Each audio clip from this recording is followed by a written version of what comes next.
అన్నదాత అన్నదాత మీ అన్నదాత, చెమటోడ్చి ఆహారాన్నందించే రైతన్నా, అనునిత్యం నీ కండదండగా నిలిచే నేస్తం ఎవరన్నా.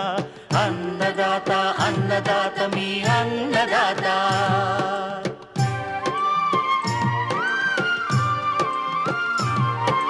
నూతన రీతుల సాగుబడికి, నూరింతలు పెరిగే దిగుబడికి సూచనలిచ్చే సస్య రక్షణకు, పశు పోషణకి శాస్త్ర విజ్ఞానం అందించి ముందుకు నడిపే తెలుగు రైతు భారతదేశానికి మకుటం అయ్యేలా తీర్చిదిద్దే ఆశయంతో మిమ్ము మేలు కొలిపేది అన్నదాత. అన్నదాత అన్నదాత మీ అన్నదాత. అన్నదాత అన్నదాత మీ అన్నదాత. అన్నదాత ప్రేక్షకులకు నమస్కారం. ఈనాటి ముఖ్యాంశాలు: చౌడు భూములను పునరుద్ధరించే చర్యలు, చామంతిలో కొమ్మ కత్తిరింపుల ద్వారా ప్రవర్ధనం చేసే విధానం, ఇంకా జై కిసాన్ వ్యవసాయ సమాచారం.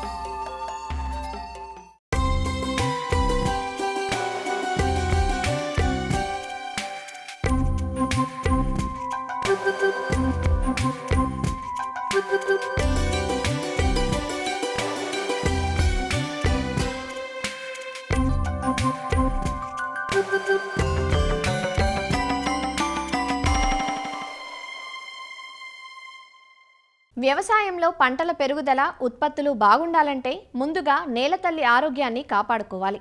పంటల సాగుకు పునాది సారవంతమైన నేల. అధిక దిగుబడి సాధించే దృష్టితో విచక్షణారహితంగా రసాయనిక ఎరువులను వాడటం వల్ల నేల సారం తగ్గడమే కాకుండా రాను రాను నేలలు చౌడుబారుతున్నాయి. ఇలాంటి నేలలు సాగుకు సమస్యగా మారతాయి. చౌడు నేలల్లో పంటలు సరిగా పెరగవు. పొలాలు ఖాళీగా ఉండే ప్రస్తుత సమయంలో చౌడు భూములను పునరుద్ధరించుకునే అవకాశం ఉంది. చౌడు నేలలను మళ్లీ వ్యవసాయ భూములుగా సాగు యోగ్యంగా సరిదిద్దుకోవాలంటే కొన్ని యాజమాన్య చర్యలు చేపట్టాలి. చౌడు నేలల బాగుచేతకు చేపట్టాల్సిన చర్యల గురించి తెలియజేస్తున్నారు ఆచార్య ఎన్జీ రంగా వ్యవసాయ విశ్వవిద్యాలయం, ఆమదాల వలస కృషి విజ్ఞాన కేంద్రం సేద్య విభాగం శాస్త్రవేత్త డాక్టర్ కిరణ్ కుమార్. ఎప్పుడైతే ఈ 1960 తర్వాత ఈ మనకి గ్రీన్ రెవల్యూషన్ వచ్చిందో, అంటే ఈ హరిత విప్లవం అనేది వచ్చిందో, దాంట్లో మనకి ఈ నూతన వంగడాలు అనేవి మనకు రావడం, అవి అధికంగా రసాయనిక ఎరువులకి రెస్పాన్స్ చూపించడం వలన రైతు సోదరులందరూ కూడా మోతాదుకు మించి ఎరువులు, అలాగే మోతాదుకు మించి నీళ్ళు అనేవి రెగ్యులర్గా పెట్టడం వల్ల ఏమైందనంటే రాను రాను కూడా ఈ పొలంలో లవణాల తాలూకా సాంద్రత అనేది పెరిగిపోవటం వలన మనం వేసినటువంటి ఈ పంటలు అనేవి మొలక శాతం దెబ్బతినడమే కాకుండా వాటితో పాటు ఆ పెరుగుదల కూడా మందగించి ఈ ఈల్డ్స్ అనేవి, అంటే దిగుబడులు అనేవి గణనీయంగా తగ్గిపోవడం కూడా జరుగుతూ ఉందన్నమాట. పొలంలో వేసినటువంటి పంట అనేది సరిగా మొలకెత్తగా, దాంతోపాటుగా వాటి తాలూకు పెరుగుదల కూడా మందగించినప్పుడు ఆ నేలలన్నింటినీ కూడా సమస్యాత్మక నేలలు అని చెప్పవచ్చు. అయితే సమస్యాత్మక నేలల్లో ప్రధానంగా మనం గమనించినట్టయితే ఈ చౌడు నేలలు అనేవి ఎక్కువగా అవుతుంటాయి. ఆ చౌడు నేలల్లో కూడా ఇంకా మనం విభజించి చూసినట్టయితే అందులో పాల చౌడు నేలని, అలాగే కారి చౌడు నేలలు అని చెప్పి రెండు ప్రధానంగా ఉంటాయి. ఈ పాల చౌడు నేల మనం గమనించినట్టయితే మనం ఏదైతే ఈ రసాయనిక ఎరువుల్ని మోతాదుకి మించి, అలాగే నీటిని కూడా విచక్షణారహితంగా ఎక్కువగా పెట్టడం వలన ఏమవుతుందనంటే ఇవి అందులో ఉన్నటువంటి నీటిలో కరిగే లవణాలు అనేవి భూమి తాలూకా లోపలి పొరల నుంచి కూడా మనకి వేసవి కాలంలో ఉష్ణోగ్రత పెరగడం వలన ఏమవుతుందనంటే పై పొరల్లోకి వచ్చేసి ఆ పై పొరల నుంచి తేమ అనేది వాతావరణంలోకి పోయి మిగిలినటువంటి ఏవైతే నీటిలో కరిగి ఉన్నటువంటి లవణాలు ఉన్నాయో, ప్రధానంగా కూడా ఈ క్లోరైడ్స్ అంటాం, క్లోరైడ్స్ తాలూకు అంటే సోడియం తాలూకు క్లోరైడ్స్ కానీ, కాల్షియం తాలూకు క్లోరైడ్స్ కానీ, మెగ్నీషియం తాలూకు క్లోరైడ్స్ కానీ అవి భూమి తాలూకు పై పొరలపైకి వచ్చేసి అక్కడ తెట్టులాగా తేలిపోతూ ఉంటుంది. అవి తెల్లగా ఆ పొరలుగా పైన మనకు కనిపిస్తూ ఉంటాయి. అయితే ప్రధానంగా ఈ పాలచౌడు నేలలన్నీ కూడా తెలుపు రంగులో మనకి కనిపిస్తూ ఉంటాయి అన్నమాట. ఆ నేల తాలూకా వజన సూచిక అనేది 8.5 కంటే తక్కువగానే ఉంటుంది. అయినప్పటికీ దాంట్లో ఈ నీటిలో కరిగే లవణాల శాతం చాలా ఎక్కువగా ఉండటం వలన అందులో అవసరానికి ఉన్నటువంటి పోషకాలు ఉన్నప్పటికీ, నీరు తగినంతగా ఉన్నప్పటికీ కూడా ఆ మొక్కల తాలూకు వేళ్ళు అనేవి వాటిని తీసుకోలేక క్రమేణా వాటి తాలూకు పెరుగుదల అనేది తగ్గిపోతూ ఉంటుందన్నమాట. అందుకు ఇటువంటి నేలల్ని మనం పునరుద్ధరించాలి అంటే నేలంతటిని కూడా చిన్న చిన్న కయ్యలుగా చేసుకొని, అంటే చిన్న చిన్న మడులుగా చేసి దానికి ఈ మంచి నీటిని, అంటే లవణాల తాలూకు సాంద్రత చాలా తక్కువగా ఉన్న నీటిని కానీ లేదా వర్షపు నీటిని కానీ పెట్టి నేలలో కొద్ది రోజుల పాటు ఉంచి ఆ ఉంచినటువంటి ఆ నీటిలో ఏమవుతుందంటే ఆ లవణాలన్నీ కరిగిపోవటం వలన మొక్క తాలూకు వేరు వ్యవస్థ భాగం నుంచి కిందకి అవి ఇంకడం జరుగుతుంది. లేని పక్షంలో మనం నీరు నిలగట్టిన ఆ మడుల నుంచి కొద్దిగా దమ్ము చేసిన తర్వాత వచ్చినటువంటి నీటిని కాలువల ద్వారా బయటికి వదిలేయడం వలన కూడా చాలా వరకు పాల చౌడు తాలూకు సమస్య అనేది తగ్గిపోతూ ఉంటుంది. దీంతో పాటుగానే ఈ చౌడుని తట్టుకున్నటువంటి ఈ వరి రకాలు ఉన్నాయి మనకి. అందులో MCM 100 కానీ, అలాగే MCM 125 కానీ, MCM 103 కానీ రకాలు ఎంచుకున్నట్టయితే ఆ చౌడు నేలలో కూడా, పాల చౌడు నేలలో కూడా అవి చక్కగానే దిగుబడులు ఇస్తూ ఉంటాయి. అలాగే మనకి కారు చౌడు నేల మనం గమనించినట్టయితే ఈ కారు చౌడు నేలల్లో మార్పిడి చెందే సోడియం అయాన్ అనేది చాలా ఎక్కువ మోతాదులో ఉండటం వలన మట్టి తాలూకు రేణువులు ఉన్నాయో ఆ మట్టి తాలూకు రేణువులకి అది నీటిని నిలుచుకునే శక్తిని కూడా తగ్గించేస్తూ ఉంటుంది. దానివల్ల ఏమవుతుందనంటే ఆ భూమి తాలూకు ఉపరితలం మీద నలుపు రంగులోని ఈ లేయర్స్ అనేవి ఏర్పడడం కూడా జరుగుతుంది. అలాగే ఈ కారు చౌడు నేలలు ఏర్పడేటప్పుడు పెట్టినటువంటి నీళ్లు లోపలికి ఎంకకుండా ఆ పైనే ఉండిపోవడం కూడా జరుగుతూ ఉంటుంది. అలాగే కంటిన్యూస్గా పడే వర్షాలకి నేలలు అనేవి బాగా తడిసినప్పుడు చాలా మెత్తగా అయిపోవడం, లేదా వేసవి కాలంలో ఉష్ణోగ్రతలు పెరిగినప్పుడు ఏమవుతుందంటే పెద్ద పెద్ద పగుళ్ళు కూడా మనం గమనించవచ్చు అనమాట కారు చౌడు నేలల్లో. సో అటువంటి నేలల్లో మనం వేసినటువంటి ఏ పంట అయినా కూడా సరిగా పెరగదు. అలాగే మొలక శాతం కూడా చాలా వరకు దెబ్బతినే అవకాశం కూడా చాలా ఉంది కనుక సో దీనిని మనం పునరుద్ధరించాలంటే నేల తాలూకా పరీక్ష జరిపిన తర్వాత వాటి తాలూకా రేంజ్ బట్టి, అంటే ఎక్కువగా మనకి చౌడు అనేది ఉన్నప్పుడు 4 నుంచి 5 టన్నుల దాకా కూడా ఎకరానికి ఒక జిప్సాన్ని 4 నుంచి 5 టన్నుల జిప్సాన్ని మనం వేసుకొని నేలలో మనం కలిదున్నుకున్నట్టయితే అది చాలా వరకు మార్పిడి చెందే సోడియం అనేది ఈ కాల్షియంతో రీప్లేస్ అవ్వడం వలన నేల తాలూకు లక్షణాలు అనేవి మారిపోవడం జరుగుతుంది. అలాగే కారు చౌడు నేలను పునరుద్ధరించినప్పుడు మనకి జీలుగా అనే ఈ పచ్చిరొట్ట పైరుని కూడా మనం వేసి నేలలో కలిదున్నుకున్నట్టయితే చాలా వరకు ఈ చౌడు సమస్యను మనం తగ్గించవచ్చు. సో అలాగే ఈ కారు చౌడు నేలలతో పాటుగా మనకి ఆమ్ల నేలలు కూడా ఏర్పడే అవకాశం ఉంటుంది. ఈ ఆమ్ల నేలలు ఎక్కడైతే ఎత్తైన ప్రాంతాలు ఉంటాయో, అలాగే ఎక్కువగా వర్షపాతం పడే ప్రాంతాలు ఉంటాయో అటువంటి నేలలు అనేవి ఈ ఆమ్ల నేలలు అవడానికి అవకాశం అనేది ఉంటుంది. దాంట్లో ప్రధానంగా కూడా కాల్షియం, మెగ్నీషియం అనే ఈ క్షార అయాన్లు అనేవి లేకపోవడం వలన మనకి ఈ ఆమ్ల నేలలు రెడీ అవుతుంటాయి. మనం వాటిని కూడా మనం పునరుద్ధరించాలి అని అంటే వాటికి ఈ సున్నం అనే దాన్ని నేలకు వేసి మనం కలిదున్నుకున్నట్టయితే నేలలు అనేవి ఆమ్ల స్వభావం నుంచి కొద్దిగా తటస్థ స్వభావంకి రావడం వలన మనకి చాలా వరకు కూడా ఈ ఆమ్ల నేలలు అనేవి పునరుద్ధరణకు కూడా ఉపయోగపడతాయి అనమాట. ఈ విధంగా ఎప్పుడైనా మనకి నేలల్లో ఈ ఆమ్ల నేలలు కానీ, క్షార నేలలు కానీ, అలాగే ఈ చౌడు నేలలు కనుక ఉన్నప్పుడు మనకి పెరుగుదలని చాలా వరకు మందగించేస్తుంది. కాబట్టి సో తగిన సూచించిన విధంగా, అంటే ఏదైతే సిఫారసు చేస్తామో ఎరువుల మోతాదుని అంతకు తగ్గట్టుగానే వాడుకోవడం, అలాగే నీటి యాజమాన్యాన్ని కరెక్ట్గా చేయడం, అలాగే విత్తన మోతాదుని పెంచడం, ఇటువంటి ఈ సిఫారసు చేసిన పద్ధతులన్నింటినీ కూడా పాటించి ఈ ఏవైతే సమస్యాత్మకంగా ఉన్నాయో నేలలు అనేవి వాటిని మనం చక్కగా పునరుద్ధరించి వాటిలో కూడా మనం ఆశించినటువంటి దిగుబడులను సాధించవచ్చు. కాబట్టి రైతు సోదరులందరూ కూడా ఈ ప్రస్తుత తరుణం అనేది చాలా మంచి తరుణం. ఈ మట్టి నమూనాలు సేకరించి మట్టి పరీక్షలు చేయించుకోవడం చాలా చాలా ఇంపార్టెంట్. కాబట్టి మన పొలంలో ఉన్నటువంటి నేలలను ఎటువంటి సమస్యాత్మక నేలలు ఉన్నాయని మనం ముందుగానే నిర్ధారించుకున్నట్టయితే మనకి చాలా మంచి దిగుబడులను రావడానికి ఆస్కారం అనేది ఉంటుంది.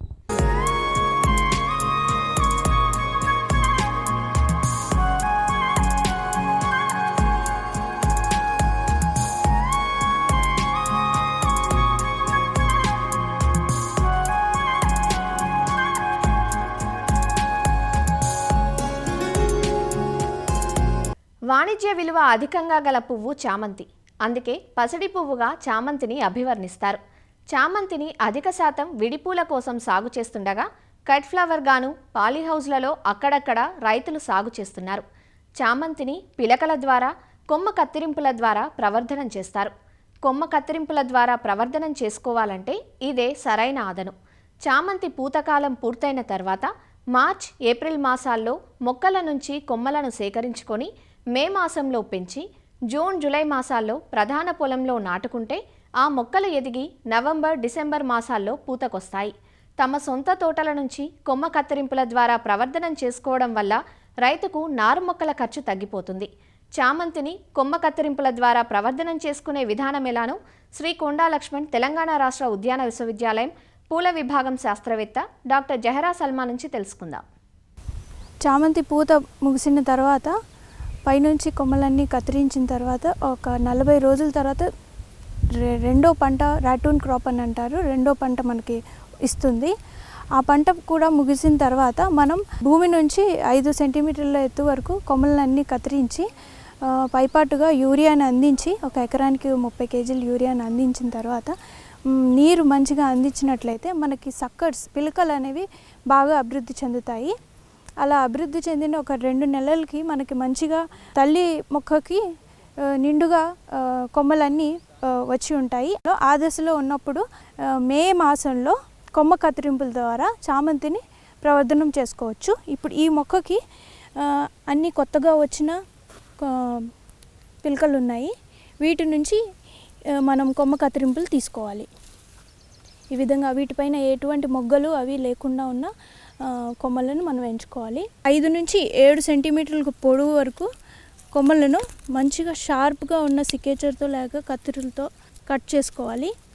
తర్వాత కింద నుంచి అన్ని ముదిరిన ఆకులను అన్నీ తుంచివేసి చివరిగా విచ్చుకోకుండా ఉన్న 2 నుంచి 3 ఆకులను వదిలివేయాలి. ఈ విధంగా 5 నుంచి 7 సెంటీమీటర్ల కొమ్మ కత్తిరింపు టెర్మినల్ కటింగ్స్ అంటారు. మొగ్గ ఉన్న కటింగ్లను మనం ఎంచుకోకూడదు. ఇలా చివరిగా నీట్గా కట్టించి వీటిని బావిస్టిన్ 2 గ్రాములు ప్రతి లీటర్ నీళ్ళలో కలిపిన ద్రావణం నీళ్ళలో కటింగ్ నల్లన్నీ ఒకేసారి కట్ చేసి పెట్టుకొని మనం 5 నుంచి 7 సెంటీమీటర్ల పొడవు ఉన్న కటింగ్ని తీసుకోవాలి. ఇప్పుడు మనం తీసుకున్న కొమ్మ కత్తిరింపులను 1000 ppm IBA అనగా ఇండోల్ బ్యూట్రిక్ యాసిడ్లో 10 నిమిషాల నుంచి 15 నిమిషాల వరకు ముంచి తీసి కటింగ్ ప్రోట్రేల్లో పెట్టుకోవాలి. అయితే ఇందుకు గాను ఈ ఇండోల్ బ్యూట్రిక్ యాసిడ్ దీన్ని 1 గ్రామ్ 1 లీటర్లో కలపాలి, నీటిలో కలపాలి. నీటిలో కలపక ముందు ఒక 5 ml ఇథైల్ ఆల్కహాల్లో ముందు కరిగించుకోవాలి, ఎందుకంటే నీళ్ళలో ఇది కరగదు. కాబట్టి ఒక 5 ml ఇథైల్ ఆల్కహాల్లో కరిగించుకొని ఆ తర్వాత కరిగిన ఈ ద్రావణాన్ని 1 లీటర్ నీళ్ళలో కలుపుకోవాలి. ఇప్పుడు ఈ IBA ద్రావణంలో మనం తెచ్చుకున్న కటింగ్స్ని మనం ఈ ద్రావణంలో 10 నిమిషాల పాటు నానబెడతాం. IBA దొరకని సమయంలో మనం రూటెక్స్ పౌడర్ని కూడా ఉపయోగించవచ్చు. అయితే ఈ రూటెక్స్లో 1 నంబర్ ఉన్నదాన్ని ఉపయోగించాలి. నేరుగా ఈ కటింగ్ని ఈ పౌడర్లో ఇక కత్తిరించిన వైపు దీన్ని ముంచి దీన్ని ప్రోట్రేలో కానీ నార్మల్లో కానీ నాటుకోవాలి. ఈ రూటెక్స్ పౌడర్లో 3 రకాలు ఉంటాయి. దీంట్లో మీరు నంబర్ చూడొచ్చు, 1, 2, 3 అని ఉంటాయి. 1 లేత కొమ్మలు కటింగ్ పెట్టడానికి ఉపయోగిస్తారు.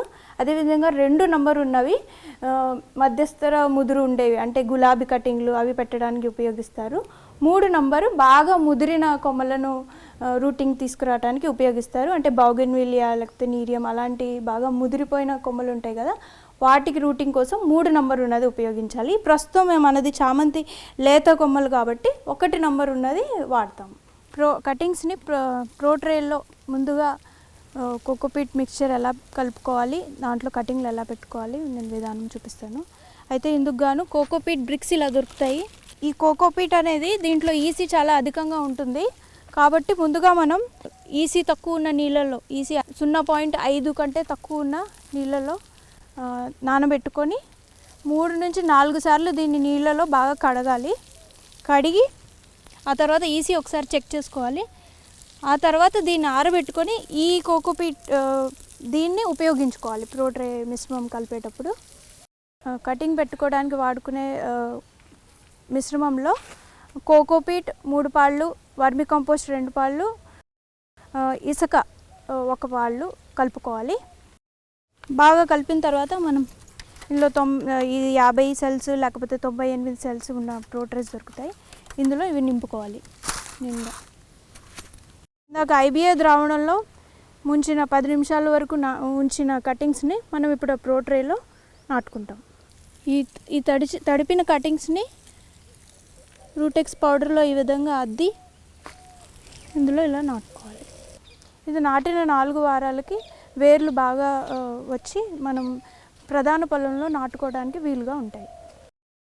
ఈ చామంతి కటింగ్లను ప్రోట్రేలలోనే కాకుండా సాంప్రదాయంగా మన నారుమడి బెడ్స్లో కూడా నాటుకోవచ్చు. ఇందుకు గాను ఎర్రమట్టి మరియు బాగా చివికిన పశువుల ఎరువు లేకపోతే వర్మీ కంపోస్ట్ని 2:1 పాలలో కలుపుకోవాలి.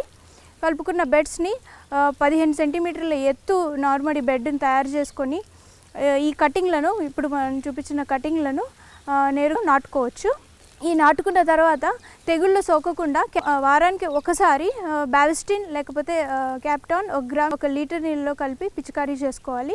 15 రోజులకు ఒకసారి 1919 1 గ్రామ్ 1 లీటర్ నీళ్ళలో కలిపి డ్రెంచింగ్ చేసుకోవాలి. ఈ విధంగా చేయడం వల్ల మంచిగా పెరిగిన నారుమడి మనకు దొరుకుతుంది. 4 వారాల తర్వాత వేరు వ్యవస్థ బాగా ఎదిగిన ఈ విధంగా కొత్త ఆకు వచ్చిన చామంతి కటింగ్ని మనం ప్రధాన పొలంలో నాటుకోవడానికి వాడాలి. అయితే తీసుకునే ముందు పల్చగా నీళ్లు జల్లుకొని తడుపుకొని అప్పుడు వేర్లతో సహా మట్టితో సహా వేర్లను పైకి తీసుకొని ప్రధాన పొలంలో నాటుకోవడానికి వాడుకోవాలి. వీటిని ప్రధాన పొలంలో నాటుకోనకు ముందు ప్రధాన పొలాన్ని 3 నుంచి 4 సార్లు మంచిగా దున్నుకొని చివరి దుక్కిలో ఎరువులు కలుపుకొని ప్రధాన పొలంలో మడులు తయారు చేసుకొని మొక్కకి 30x30 సెంటీమీటర్ల వ్యత్యాసంలో మొక్కలు నాటుకోవాలి. 1 ఎకరానికి 35,000 మొక్కలు మనకి అవసరం అవుతాయి. ఈ విధంగా రైతు సోదరులు తమ పొలం నుండే తల్లి మొక్కల నుండి కొమ్మ కత్తిరింపుల ద్వారా ప్రవర్ధనం చేసుకోవడం వల్ల నారు ఖర్చును తగ్గించుకోవచ్చు మరియు ఆరోగ్యకరమైన నారుని తయారు చేసుకొని తమ పొలంలో నాటుకొని మంచి లాభాలను పొందవచ్చు.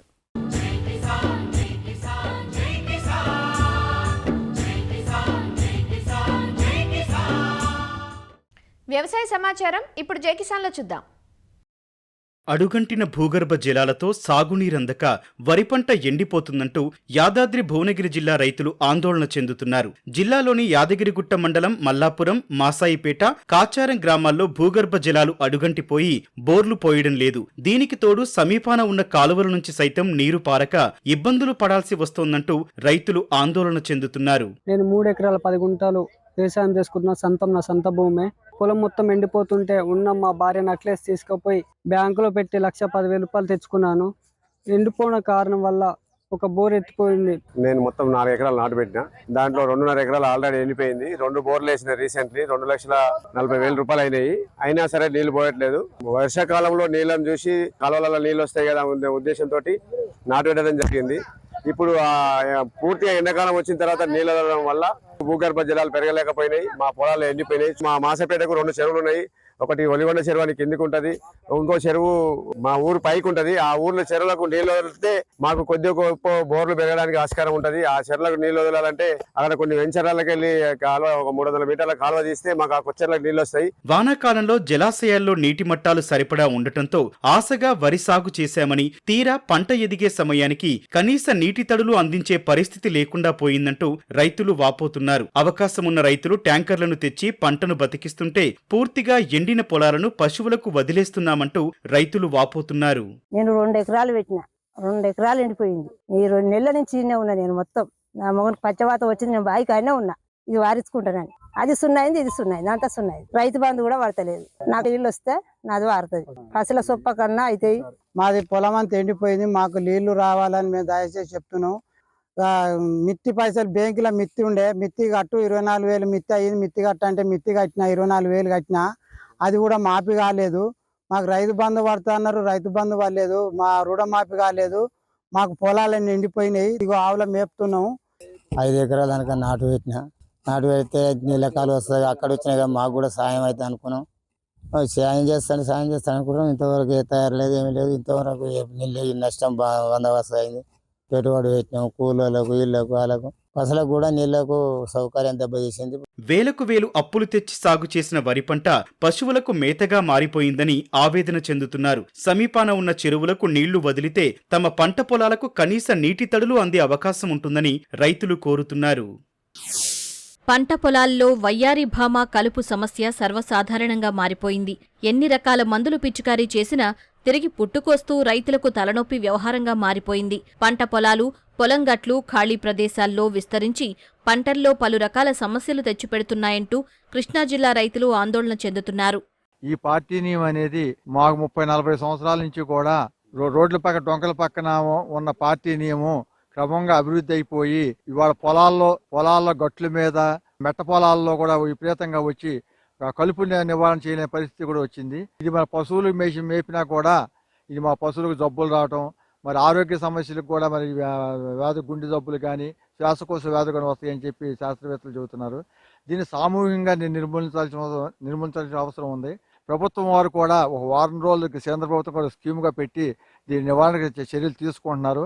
అయినా కూడా ఇంకా దీని వ్యాప్తిని మనం నిర్మూలన చేయలేకపోతున్నాం. దీన్ని ఈ వయ్యారి బామ అనే విత్తనం నేను 45 సంవత్సరాల నాటి కాడ చూశాను, కాకపోతే తక్కువగా ఉండేది.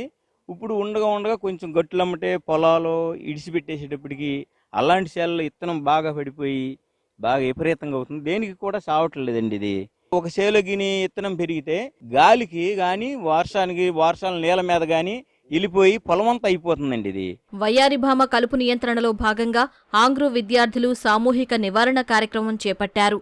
రావెప్లో భాగంగా కృష్ణా జిల్లా మోపిదేవి మండలంలోని కోసూరివారిపాలెం గ్రామంలోని రైతు పొలాల్లో కలుపు నివారణ చేపడుతున్నారు. తమ అధ్యాపకుల సూచనలు సలహాలతో రైతులకు పార్థీనియం నివారణపై అవగాహన కల్పిస్తున్నారు. రావెప్లో భాగంగా ఎన్ఎస్ఎస్ ప్రోగ్రాంలో ఫీల్డ్ విజిట్ చేయడం జరిగింది. అందులో మేము ఎక్కువగా పార్థీనియం మొక్కని గమనించడం జరిగింది. శాఖీయ దశలో ఉన్నప్పుడే దీన్ని నిర్మూలించుకొని కాల్చివేయడం కానీ కిరోసిన్ పోసి తగలబెట్టడం కానీ చర్యలు తీసుకోవాలి. ఇవి సామూహికంగా చేస్తేనే మనకి నిర్మూలించుకోవడానికి అవుతుంది. లేకపోతే సంవత్సరం లోపల నిర్మూలించుకోవాలి, లేకపోతే 5-6 సంవత్సరాల తర్వాత ఇంకా ఎక్కువైపోయి మనకి నిర్మూలించుకోవడానికి టైం పడుతుంది. వయ్యారి బామ అనేది ఒక హానికరమైన మొక్క. దీనివల్ల మన ఆరోగ్యంపై చాలా ప్రభావాలు ఉంటాయి. వయ్యారి బామ వల్ల మనకు చర్మ సమస్యలు వస్తాయి. చర్మంపై ఎలర్జీలు, ర్యాషులు, చర్మం ఎర్రగా మారడం జరుగుతుంది. దీనివల్ల ఎగ్జిమా అనే వ్యాధి కూడా వచ్చే అవకాశం ఉంది. వయ్యారి బామలో పార్థినిన్ అనే విషపూరిత పదార్థం ఉంటుంది. ఈ వయ్యారి బామను పశువులు తినడం వల్ల వాటికి ఎలర్జీలు వస్తాయి. ఇంకా వాటికి ఆకలి తగ్గుతుంది, తద్వారా బరువు తగ్గుతాయి. వాటి పూల రేణువుల వల్ల శ్వాస సంబంధిత సమస్యలు వస్తాయి పశువులకి. సుదీర్ఘంగా ఈ వయ్యారి బామ మొక్కలను పశువులు తినడం వల్ల పునరుత్పత్తి సామర్థ్యం తగ్గుతుంది. పంట పొలాల్లో వనరుల కోసం పోటీ పడుతుంది. అంటే నేలలో ఉన్న పోషకాలు, నీరు మరియు సూర్యరశ్మి కోసం మెయిన్ క్రాప్తో పోటీ పడుతుంది. దీనివల్ల మనకి దిగుబడి ఏదైనా తగ్గిపోతుంది. రెండోది, ఈ మొక్క అనేక రసాయనాలను మట్టిలోకి వదులుతుంది. దీనివల్ల వేరే మొక్కల యొక్క అంకురోత్పత్తి మరియు దాని యొక్క ఎదుగుదల ఆగిపోతుంది. తర్వాత మనం చూసుకున్నట్లయితే పప్పు ధాన్యాలలో నైట్రోజన్ ఫిక్సింగ్ బ్యాక్టీరియా అనేది ఉంటుంది. ఇది వాటి యొక్క యాక్టివిటీని తగ్గిస్తుంది, అలానే నైట్రోజన్ ఫిక్సేషన్ ప్రాసెస్ని ఎఫెక్ట్ చేస్తుంది. ఎన్ఎస్ఎస్ స్పెషల్ క్యాంప్లో భాగంగా మేము ఫీల్డ్ విజిట్స్ చేయడం జరిగింది. ఇక్కడ కృష్ణా జిల్లా మోపిదేవి మండలం మోపిదేవి గ్రామంలో ప్రోసూరువారిపాలెంలో మేము ఇక్కడ మిర్చి పొలాల్లో ఫీల్డ్ విజిట్ చేసేటప్పుడు మాకు పార్థీనియం విస్తృతంగా కనిపించింది. రైతుల్ని విచారించినప్పుడు పార్థీనియము నివారించలేని విధంగా గట్లపైన విపరీతంగా విస్తరించి ఉన్నాయని, వాటిని సామూహికంగా చర్యలు చేపట్టినప్పటికీ అవి నివారించడం చాలా కష్టతరంగా ఉందని చెప్పారు. అయితే ఈ పార్థీనియంని నివారించడంతో పాటు ఈ పార్థీనియం వలన మనకి కొన్ని ఉపయోగాలు కూడా ఉన్నాయండి. అంటే ఇది కలుపు మొక్క, పంటలకి హానికరము, ఆరోగ్య సమస్యలు తెస్తాయి. తర్వాత మనం పశువుల మేతగా ఉపయోగించడానికి వీల్లేదు. ఇట్లాంటి సమస్యలతో పాటు కొన్ని అంటే ఈ వయ్యారి బామ మొక్కల్ని మనము పుష్పించే ముందుగానే కోసేసి వాటిని కంపోస్ట్గా కనుక వాడుకోగలిగితే నివారణతో పాటు కొంచెం కంపోస్ట్ కూడా మనకి సేంద్రియ ఎరువుగా వాడుకోవచ్చు. ఆ తర్వాత ఈ పార్థీనియం మొక్కల్ని కొంతవరకు ఏంటంటే బయోపెస్టిసైడ్స్, వీటి ఎక్స్ట్రాక్ట్స్ తోటి బయోపెస్టిసైడ్స్ కూడా తయారు చేస్తున్నారు. ఎక్కడైతే మనము పొలాల్లో ఎక్కువగా తిరగాల్సిన అవసరం ఉండదో వాటి దగ్గర మల్చిగా ఉపయోగిస్తున్నారు. అంటే ఈ ఉద్యాన వనాలలో ఏంటంటే ఎక్కువ వాటర్ ఎవాపరేషన్ జరుగుతుంది కాబట్టి సాళ్ల మధ్యలో వాటి మధ్యలో ఏంటంటే మల్చిగా ఉపయోగిస్తున్నారు. కానీ ఎప్పుడైనా సరే ఈ పార్థీనియం మొక్కను ఉపయోగించేటప్పుడు ఇది పుష్పించే ముందుగానే మనం కోసేసుకోవాలి. పార్థీనియం నియంత్రణలో రైతులు పాటించాల్సిన మెళకువలను తెలియజేయడంతో పాటు కంపోస్టుగా తయారు చేసి వాడటంపై రైతులకు అవగాహన కల్పించినట్లు అధికారులు చెబుతున్నారు. మరిన్ని విభిన్నాంశాలతో రేపటి అన్నదాతలో మళ్ళీ కలుసుకుందాం. నమస్కారం. అన్నదాతలు తమ సందేహాలు, సమస్యలను 1800-425-4085 టోల్ ఫ్రీ నెంబర్లో ఉదయం 10 గంటల నుంచి 11 గంటల మధ్య పని దినాలలో సంప్రదించగలరు. ఈ కార్యక్రమాన్ని యూట్యూబ్లో www.youtube.com/annadaata ETV లింక్ ద్వారా వీక్షించవచ్చు. అన్నదాత కథనాలు ఈటీవీ విన్ మొబైల్ యాప్లో వీక్షించండి.